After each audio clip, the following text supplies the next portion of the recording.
Hi, this is Dorie Clark, and we are here with Newsweek. Our show is better, and every week we are turning to some of the leading lights in the business world to learn how to improve our lives.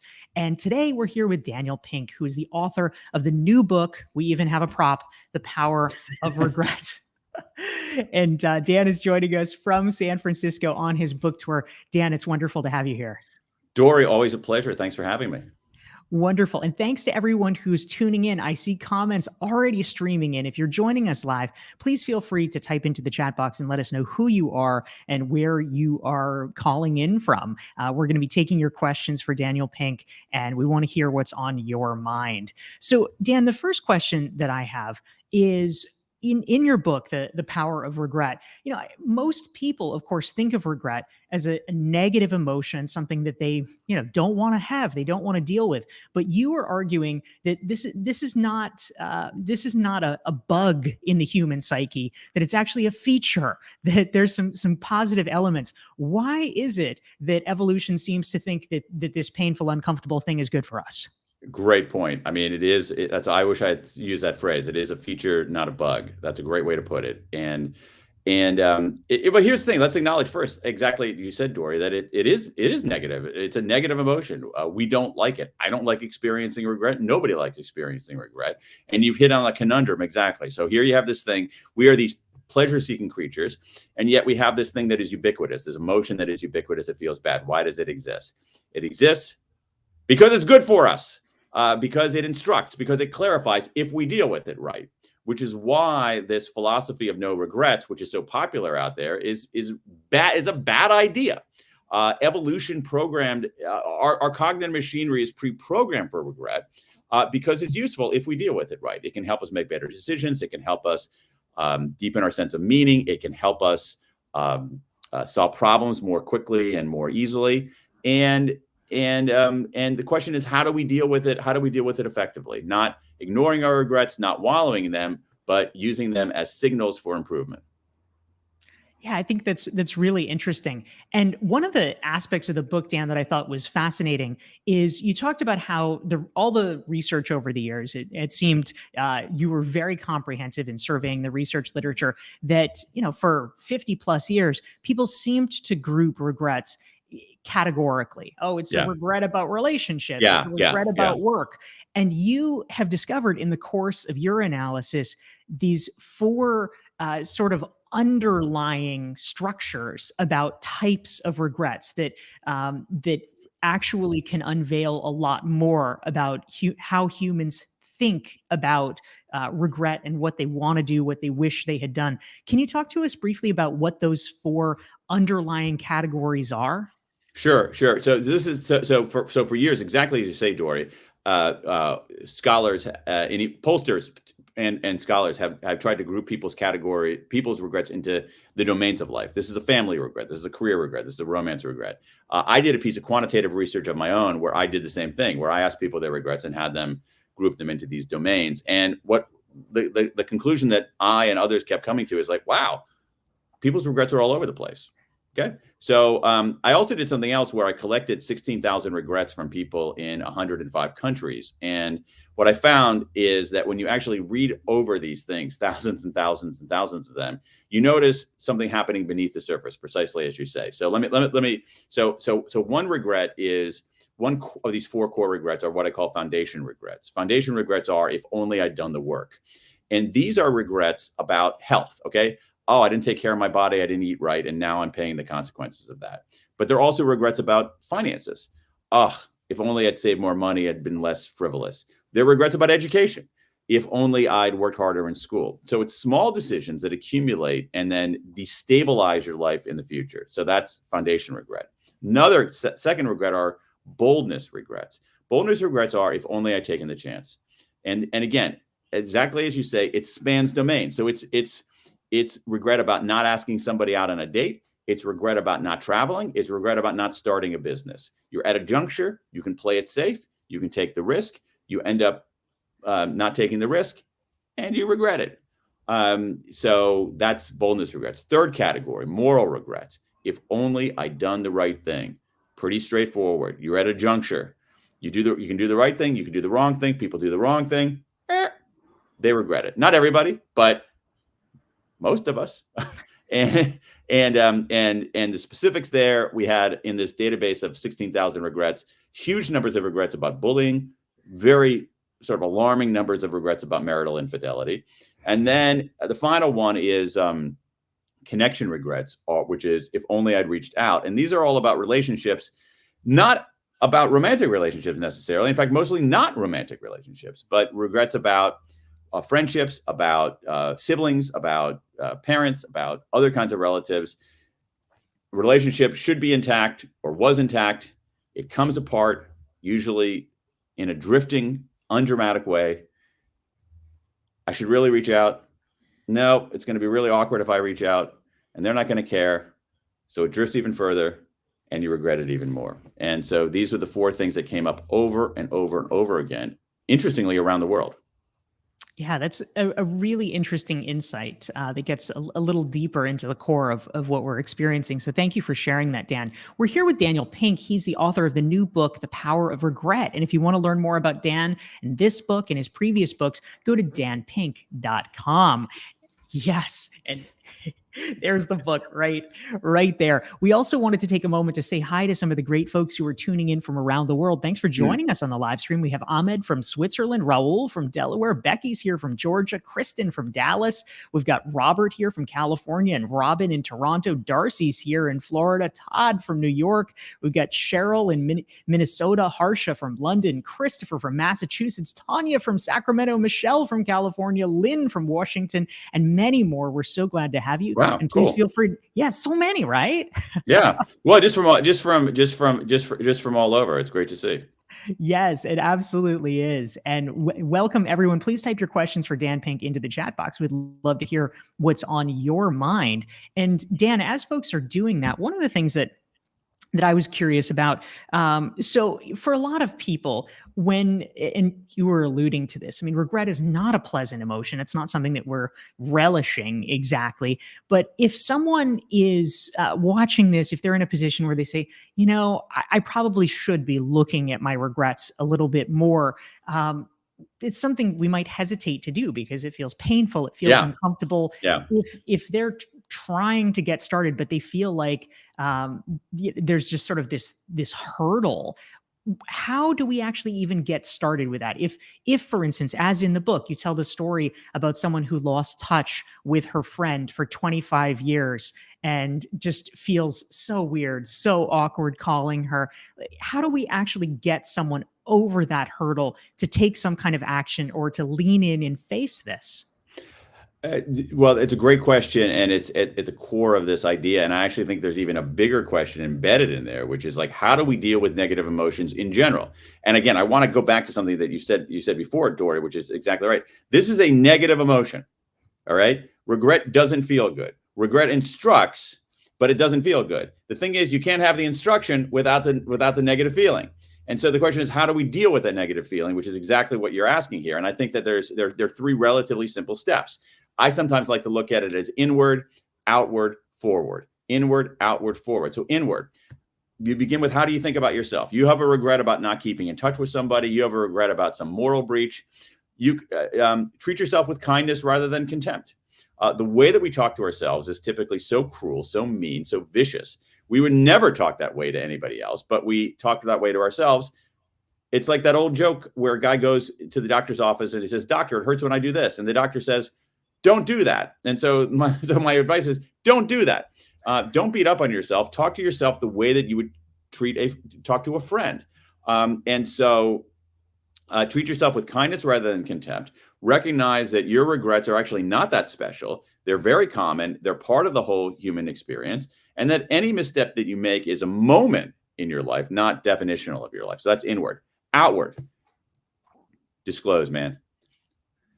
If you're comfortable disclosing to other people, that's powerful.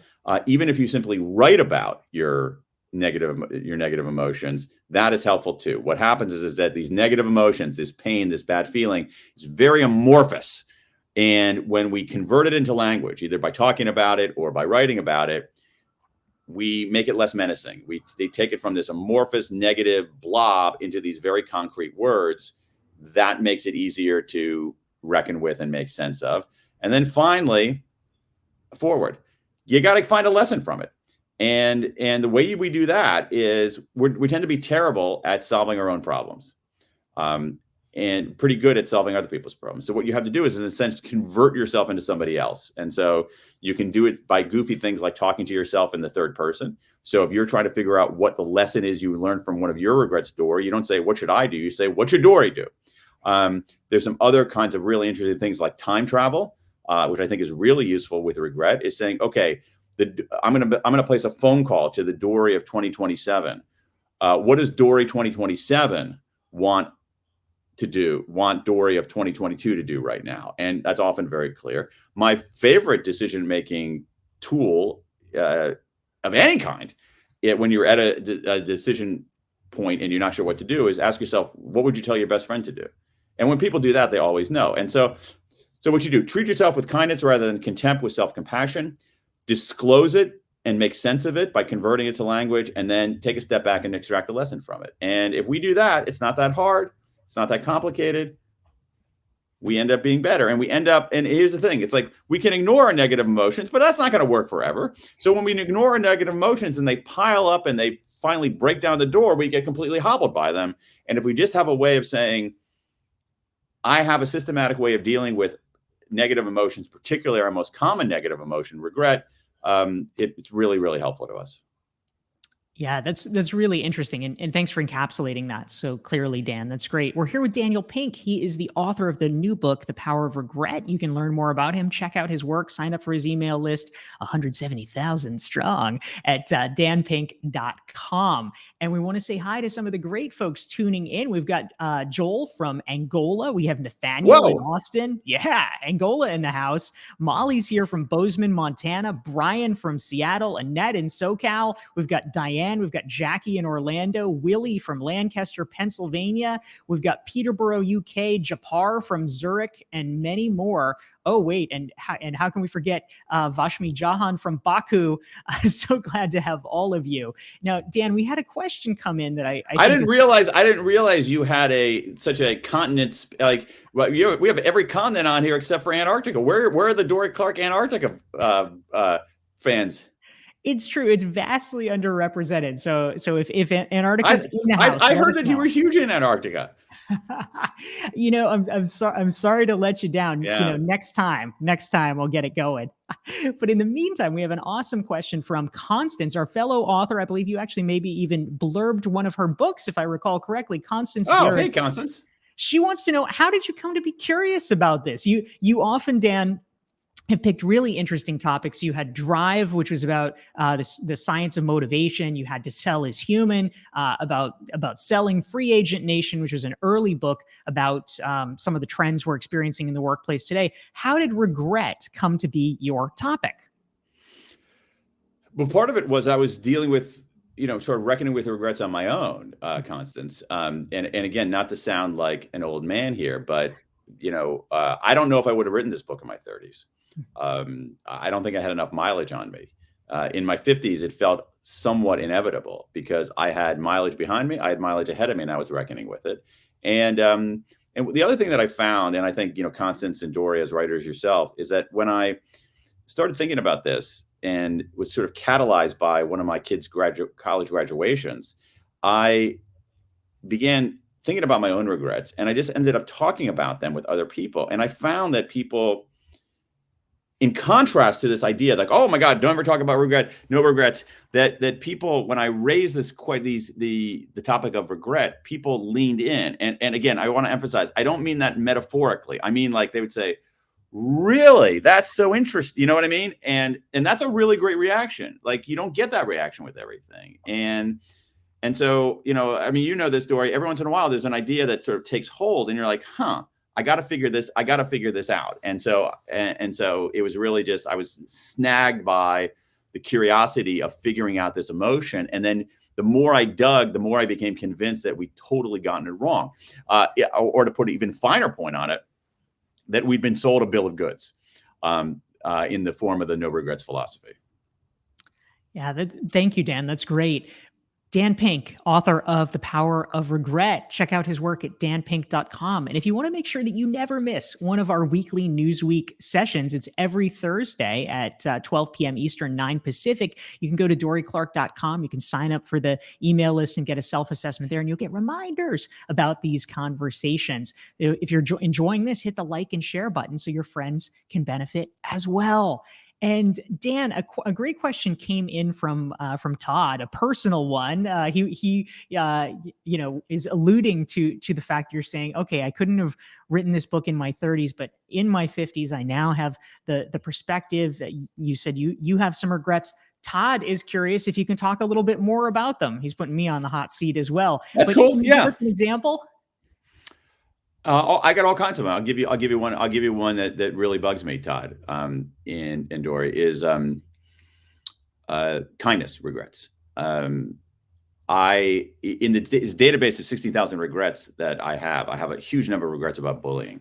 And when I look back on my own life, I was actually never a bully. I don't think I've ever, at least I have no conscious memory of ever bullying anybody at any point in my entire life.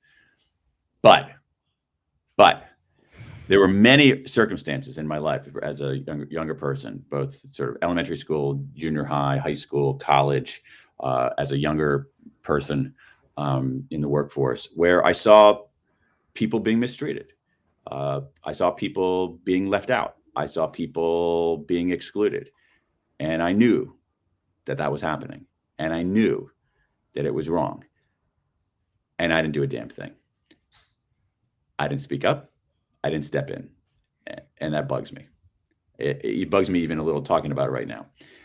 But that bugging is a good thing, okay? Because that bugging is a signal. So when I feel bugged by that, I can say, no regrets, never look backward, all right? That's a bad idea. I could also say, oh my God, Dan, you're the worst person in the world. You're just a horrible, wretched human being. That's bad too. What I should do is say, wait a second, this feeling that I'm having right now, this negative feeling is telling me something. And it has been telling me something. It's telling me something that I value, that I didn't realize how much I valued until acknowledging this. What do I value? I value kindness. And as I thought about it, take a step back, I realized that a lot of the people I admire are people who are kind. And that I had not been as kind of a person as I could have been earlier in my life. So something that I value, and also something that I should do, which is that I should freaking be kinder. And being kind is not necessarily not being a bully, because I was never a bully. And so this is small, Dorie and Todd, but if you were to see me at social gatherings, back in the days we had social gatherings, and there would be this is such a small thing, but it's meaningful to me. There'd be maybe a clutch of people together, and somebody may be standing off who's not part of the conversation. I now routinely, hey, Fred, come on in here and talk with us. Always do that kind of thing. And I would not have done that had I not reckoned with those regrets. Now, am I going to win the Nobel Peace Prize for those small efforts at social gatherings? No. But did acknowledging that regret clarify my values and give me instruction about what to do in the future? Absolutely. I love that. That's a great answer, Dan. Thank you. And similarly, and Todd, thank you for the question. Previous guest on Better, Todd Churches, author of Visual Leadership. So building on that, actually, I think about something similar. I remember I had a birthday party when I was in 4th grade, and I had not yet figured out a crucial lesson, which I now understand, which is that if you are having a party, you either need to invite a tiny number of people or everyone. You can't go halfway on that. And I remember I did not invite everyone, and the people who were not invited were not happy. And I've learned, I think, similarly, a lesson about inclusivity, which I've tried to practice since then. But this is really important, Dorie, okay? Because here you think about all the things in your fourth grade Dorie that you don't remember. You remember this. That's telling you something. It's a signal. It's a signal about your values, and it's instruction about what adult Dorie should be doing, which is inviting me to your parties. Exactly. You get invited every time, Dan. It's you're always welcome. Yes, Dan Pink, author of The Power of Regret. And we want to say hi to the great folks who are tuning in here. We have people from around the world. Scott is here from Baltimore. Our past guest, Damon Brown, author Damon Brown, is tuning in to join us. We have Ludmilla from Southern California, Tevin from Scotland. We have Riley from West Palm Beach, Joanne from Vancouver. We have Christian from Colombia, Bonita from St. Louis, Sean from Nevada, Kathy from Houston. We've got Lisa in New York and Laura from London. Really glad to have all of you guys here. So, Dan, I want to pause for a moment to go back to one of your previous books. Now, 20 plus years ago, you wrote a book called Free Agent Nation. And I feel like I would be remiss if I did not return to this briefly, because we're now in the throes of the so-called Great Resignation. We've had literally tens of millions of Americans over the course of the past year leaving their jobs, many of them striking out on their own or, trading up to different and better things. I'm curious, I'd just love to get your perspective as an author that very early on called that trend. What do you make of the situation? And do you think that this is a temporary blip caused by the pandemic? Do you think that this is evocative of a lasting change? Or how are you making sense of this phenomenon? I'm not sure. I think that I think it's both cyclical and secular to think about this. So I think there's been a secular. I think one of the big secular trends is this idea that that most kinds of employment are, for better or worse, precarious. That you're not going to have lifetime job security anywhere, and that a lot of the risk has shifted from individuals to organizations. This is true in everything from pensions to health insurance to a whole array of things, and that's been going on for a while. And I wrote about it 100 years ago in Free Agent Nation, and it's continuing today. And I think that at a certain point, you have people who say, "Okay, wait a second. If I'm not going to be treated well, and I'm not going to get security, like, what's the point? Why not just either go out on my own or job hop?" So I think that's a huge part of it. I think another part of it, and I do think that for a lot of people, this pandemic has exposed the idea. It's like, oh my God, my job is terrible. This is a terrible job. Like, I'm not being treated well, and I'm not going to take it anymore. So I think, and I think you see that with this gurgling resurgence of the union movement in America for the first time in many, many decades.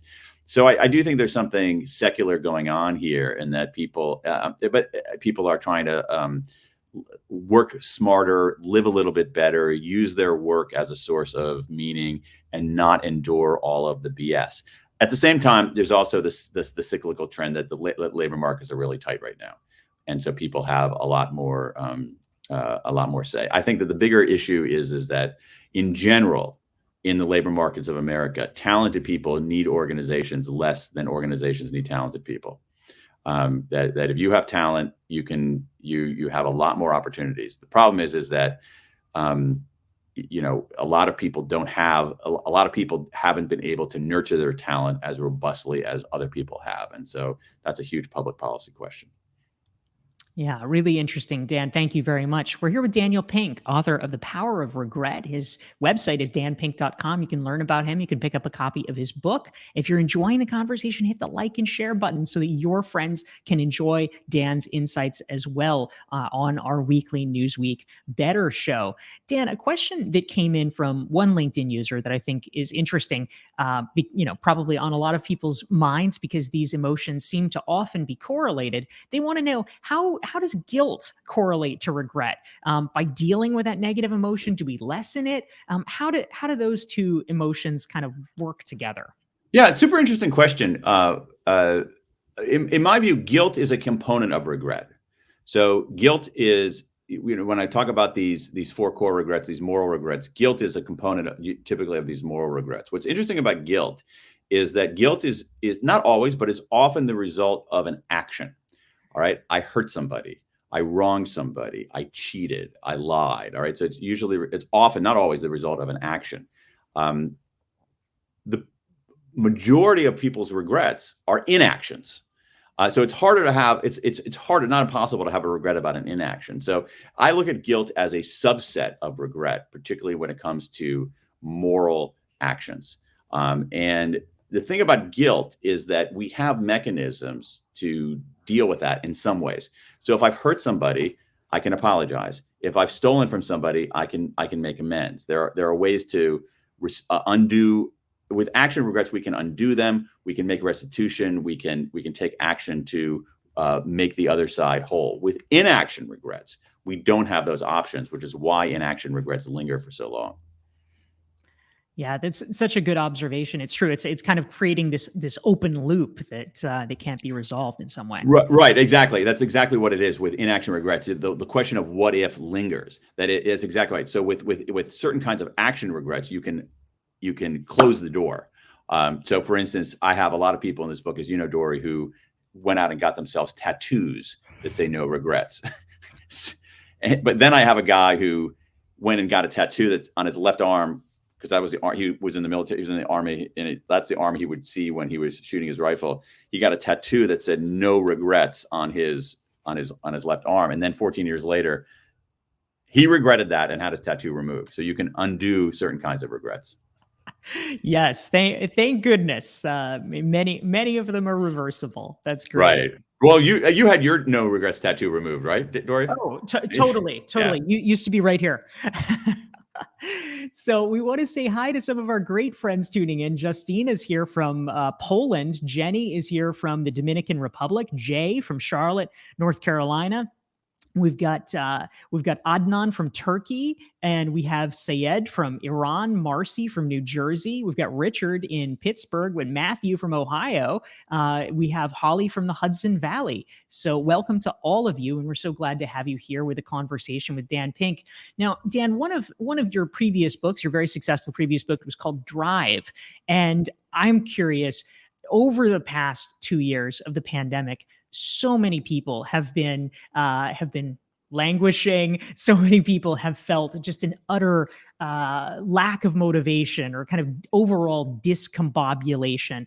I would be curious to hear your thoughts for people that are, sort of trying to rouse themselves now that, hopefully we are emerging from this period. What would be your advice about harnessing their own inherent sense of drive and motivation to be able to move forward in a positive way?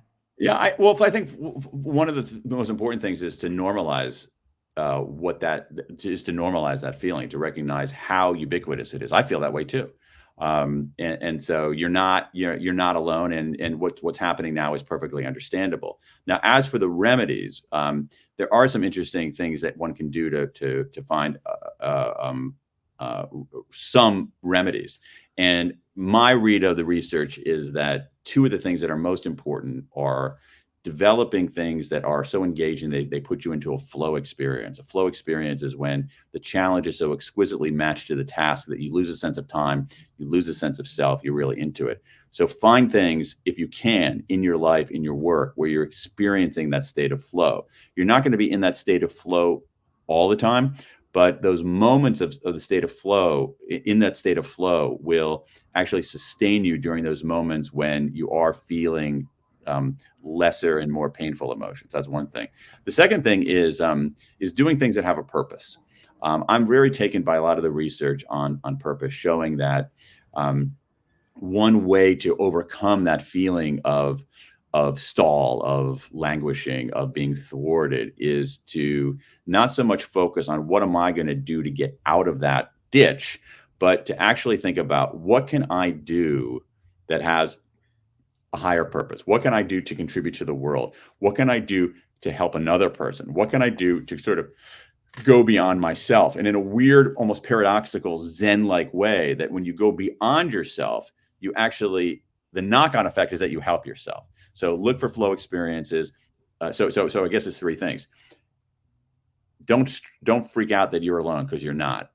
Everybody's that way. Second, look for flow experiences, and then look for something that gives you a little bit of more transcendence, a little bit more purpose. The other thing also is that we are now in the era right now, in terms of where we are right now today in this pandemic. Forget about big, hairy, audacious goals for now. Go for small wins that cascade to small wins, small wins that cascade to small wins. That's my advice on that front. Really powerful, Dan. Thank you. I think we have time for one more speed round question from Okay. fellow author Kurt Davis. He's curious, how long does it take for you to research, write, and publish your books? A What's the lifetime. logistics? A lifetime. No, this one, it usually takes me 2 or 3 years of pretty intense work. I often will stop doing other things, and because I'm a terrible multitasker, so I will, stop doing anything else and devote myself fully to researching and writing. It takes me a long time. I'm pretty slow and methodical in how I do these things. So I'm a tortoise, definitely a tortoise, not a hare. I am also a really terrible multitasker. So what I do is I just, for 2 or 3 years, just tortoise my way to the office every morning, do a little work, often very little, but sort of get some small wins, make a little progress, show up the next day. I look at writing as, I have a very sort of blue collar approach to writing, which is that I'm a bricklayer. So I show up in the office every morning and I try to lay a couple of bricks. And then I come back the next day and try to lay a couple of bricks, and come back the next day and try to lay a couple of bricks. But Dan, you're building a cathedral. No, I'm just building a wall. I just want it to stand up. I'm not doing anything more exalted than that. But the thing is, if you do that over time, every single day, if you just freaking show up, eventually they begin to form something. That is awesome. Daniel Pink, thank you so much. I think we've got a great summary here. Aiko is tuning in from Silicon Valley. She says, regret is an opportunity to make things right. Well said. We've been here with Daniel Pink. He's the author of The Power of Regret. You can learn more about him at danpink.com. Thank you all for tuning in. And Daniel Pink, thanks for joining us. Dorie Clark, thanks for having me. I've really enjoyed it. And thanks to your fans all over the world for tuning in. And make sure you hit the like button and share for Dorie. Do it right now, everybody. Love it. Thank you and take care.